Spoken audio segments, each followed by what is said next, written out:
కిందట అసలు కంటే వడ్డీ ముద్దు అని ఎప్పుడైతే మరి మనవళ్ళు మనవరాళ్ళు పుడతారో నిజంగా తాతలకు అది ఎంతో సంతోషం.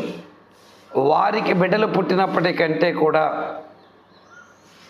అలాంటి మనవళ్ళు మునిమనవళ్ళు పుట్టినప్పుడు నిజంగా అది సంతోషమే.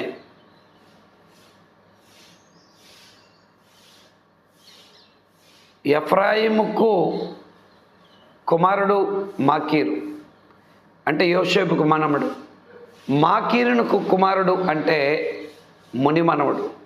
ఇప్పుడు తాత మీసం మీద మెలేస్తాడు, నా వంశం నేను 3వ తరాన్ని చూడగలిగాను. కానీ యోసేపు